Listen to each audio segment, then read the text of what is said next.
The haunted minds থেকে আমি Siddharth.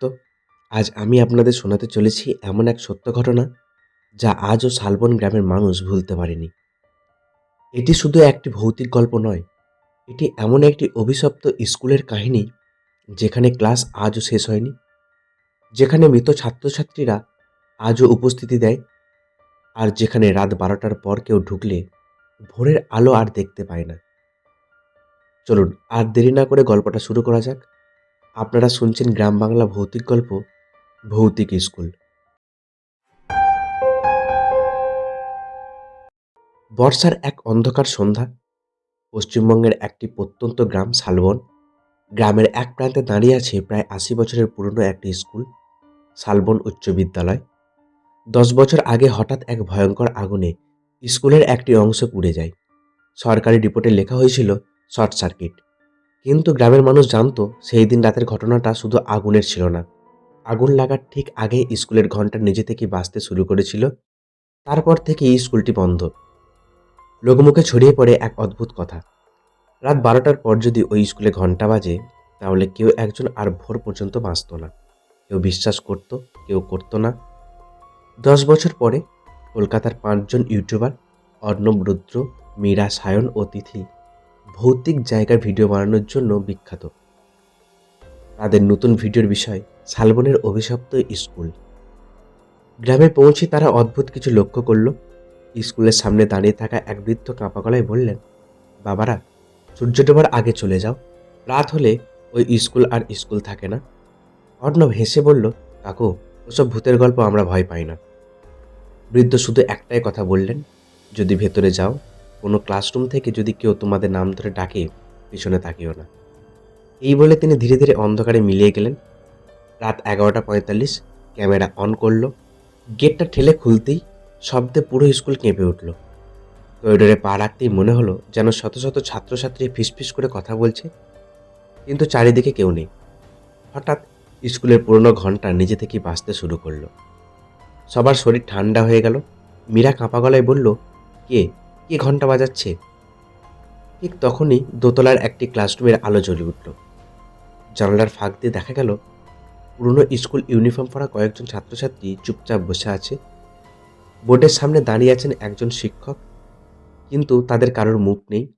Camera screen হঠাৎ ঝাপসা হয়ে গেল, আর স্পিকারের মধ্যে ভেসে এলো এক শিশুর কণ্ঠ, স্যার, আজও কি আমাদের বাড়ি যেতে দেওয়া হবে না? অর্ণব ধীরে ধীরে দরজার দিকে এগিয়ে গেল। দরজাটা খুলতেই ভেতরে কেউ নেই, শুধু ব্ল্যাকবোর্ডে সাদা চক দিয়ে লেখা, ক্লাস শুরু হয়েছে, এখন কেউ বেরোতে পারবে না। ঠিক সেই মুহূর্তে পেছন থেকে দরজা হঠাৎ করে বন্ধ হয়ে গেল, আর করিডোর জুড়ে একসঙ্গে ভেসে এলো শত শত শিশুর হাসি। দরজা বন্ধ হওয়ার সঙ্গে সঙ্গে পুরো ঘর অন্ধকারে ডুবে গেল। অর্ণব মরিয়া হয়ে দরজার হাতল ধরতে লাগলো, রুদ্র, দরজা খোল, মজা করিস না। কিন্তু বাইরে থেকে কোনো উত্তর এলো না। ঠিক তখনই ক্লাসরুমের এক কোণ থেকে ঠক ঠক করে শব্দ ভেসে এলো। মোবাইলের টর্চ জ্বালতেই দেখা গেল দেওয়ালে ঝোলানো একটি পুরনো ঘড়ি রাত 12টা একে আটকে আছে। হঠাৎ সেকেন্ডের কাঁটা চলতে শুরু করলো। হঠাৎ ব্ল্যাকবোর্ডের নিচে থেকে সাদা চকের আঁচড় পড়তে শুরু হলো। উপস্থিত নেওয়া হবে। তার নিচে একের পর এক নাম ফুটে উঠতে লাগলো, অর্ণব, রুদ্র, মীরা, সায়ন ও তিথি। এরপর আরও একটি নাম, অমিতাভ স্যার।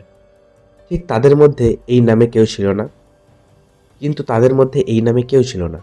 ঠিক তখনই করিডোর থেকে ভেসে এলো ভারী পায়ের শব্দ। শব্দটা ধীরে ধীরে দরজার সামনে এসে থামলো। দরজার নিচের ফাঁক দিয়ে দেখা গেল এক জোড়া পুরনো কালো জুতো। তারপর একটি কর্কশ গলা, সবাই বসো, ক্লাস শুরু হবে। অর্ণব ভয়ে জমে গেল। হঠাৎ বেঞ্চগুলো নিজে থেকে নড়ে উঠল। অদৃশ্য শক্তি যেন সবাইকে টেনে নিজেদের জায়গায় বসিয়ে দিল। মীরা চিৎকার করে উঠল, আমাকে ছাড়ো! কিন্তু কেউ ছিল না। দরজাটা ধীরে ধীরে খুলে গেল। ভেতরে ঢুকলেন এক শিক্ষক, সাদা ধুতি, ময়লা পাঞ্জাবি, হাতে বাঁশের বেত, কিন্তু তার মুখ পুরোপুরি কালো ছায়ায় ঢাকা, শুধু দুটো জ্বলন্ত লাল চোখ।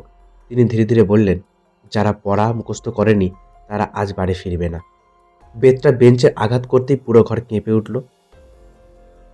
হঠাৎ তিথির ক্যামেরা নিজে থেকেই চালু হয়ে গেল। স্ক্রিনে দেখা গেল তারা 5জন নয়, পুরো ক্লাস ভর্তি ছাত্রছাত্রী বসে আছে।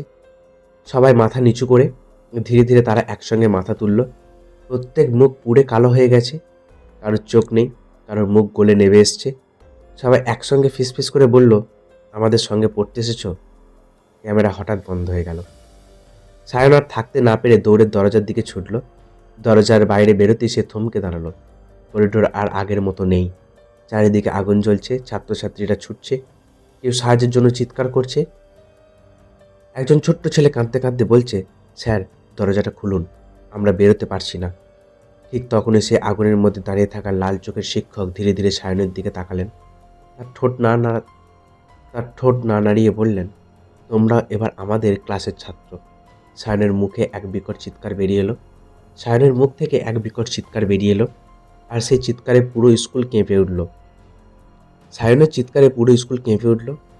আগুনে জ্বলতে থাকা করিডোরে মুহূর্তের জন্য মিলিয়ে গেল, কিন্তু তার জায়গায় দেখা দিল আরও ভয়ঙ্কর দৃশ্য। সায়নের চিৎকারে পুরো স্কুল কেঁপে উঠল। আগুনে জ্বলতে থাকা করিডোর মুহূর্তের জন্য মিলিয়ে গেল, কিন্তু তার জায়গায় দেখা দিল আরও ভয়ঙ্কর দৃশ্য। দেওয়ালের প্রতিটি ফ্রেমে ঝুলছে ছাত্রছাত্রীদের পুরনো ছবি, অথচ ছবির মুখগুলো ধীরে ধীরে জীবন্ত হয়ে উঠেছে। তারা সবাই একসঙ্গে ফিসফিস করে বলছে, আমাদের সত্যিটা সবাইকে জানাও। ঠিক তখনই মীরা মেঝেতে একটি মরচে ধরা টিনের বাক্স দেখতে পেল। বাক্স খুলতে বেরিয়ে এলো একটি পুরনো ডায়েরি। ডায়েরিটি ছিল স্কুলের প্রধান শিক্ষকের। কাঁপা হাতে লেখা, শেষ পাতায় লেখা ছিল, এটি দুর্ঘটনা ছিল না, স্কুলে আগুন লেগেছিল অবহেলার কারণে। দরজায় তালা থাকায় বাচ্চারা বেরোতে পারেনি। আমরা সত্যিটা লুকিয়েছি। যদি কেউ এই ডায়েরি খুঁজে পায়, তবে সত্য প্রকাশ করো, তবেই হয়তো ওরা মুক্তি পাবে। অর্ণব বুঝতে পারল এই আত্মাগুলো প্রতিশোধ নয়, ন্যায় বিচার চাইছে। ঠিক তখনই সেই লাল চোখের শিক্ষক আবার সামনে এসে দাঁড়ালেন, কিন্তু এবার তার মুখে আর রাগ নেই, গভীর কষ্ট। তিনি ধীরে ধীরে বললেন, ওদের কথা কেউ বিশ্বাস করেনি। 10 বছর ধরে ওরা অপেক্ষা করছে। হঠাৎ স্কুলের ঘন্টা আবার বাজতে শুরু করলো। পুরো ভবন ভেঙে পড়ার মতো কাঁপতে লাগলো। অর্ণব ডায়েরিটি বুকে চেপে ধরে চিৎকার করে বলল, আমি কথা দিচ্ছি সত্যিটা সবাইকে জানাবো।